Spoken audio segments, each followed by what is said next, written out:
நாடாளுமன்ற தேர்தல் பிரச்சாரம் தமிழகத்தில் விறுவிறுப்பாக நடைபெற்ற போது தாம்பரம் ரயில் நிலையத்தில் நின்று நெல்லை எக்ஸ்பிரஸ் ரயிலில் போலீசார் திடீர் சோதனை மேற்கொண்டார்கள். அப்போது சுமார் 4 கோடி ரூபாய் ரொக்க பணம் பறிமுதல் செய்யப்பட்டது. அவர்களிடம் நடத்தப்பட்ட விசாரணையில் நெல்லை பாஜக வேட்பாளர் நயினார் நாகேந்திரனின் தேர்தல் பிரச்சாரத்திற்கு கொண்டு செல்லப்பட்டதாக தகவல் வெளியானது. இந்த பண விவகாரம் தொடர்பாக போலீசார் நயினார் நாகேந்திரன் மற்றும் பாஜக நிர்வாகிகளுக்கு சம்மன் அனுப்பியிருந்தார்கள். ஆனால் விசாரணைக்கு ஆஜராகாமல் நயினார் நாகேந்திரன் கால அவகாசம் கேட்டிருந்தார். தொடர்ந்து பாஜக மூத்த நிர்வாகி சேகரின் வீட்டிற்கும் போலீசார் நேரில் சென்று விசாரித்து உள்ளார்கள். இந்நிலையில் 4 கோடி ரூபாய் பணம் பறிமுதல் தொடர்பாக தமிழக பாஜக அமைப்பு செயலாளர் கேசவ விநாயகத்தை விசாரணை செய்ய போலீசார் முடிவு செய்தார்கள். இதனையடுத்து விசாரணைக்கு ஆஜராகும்படி சம்மன் அனுப்பப்பட்டது.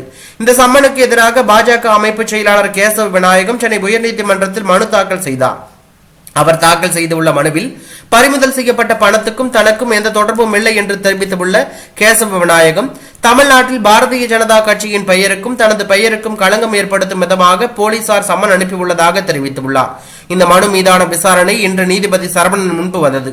அப்போது கேசவ விநாயகத்தை விசாரிக்க தடையில்லை என தெரிவித்த நீதிபதி இடைக்கால நிவாரணம் வழங்க முடியாது என தெரிவித்து இந்த வழக்கு விசாரணையை ஜூன் 3ஆம் தேதிக்கு ஒத்திவைத்ததாக தகவல் வெளியாகி பரபரப்பை ஏற்படுத்தியுள்ளது.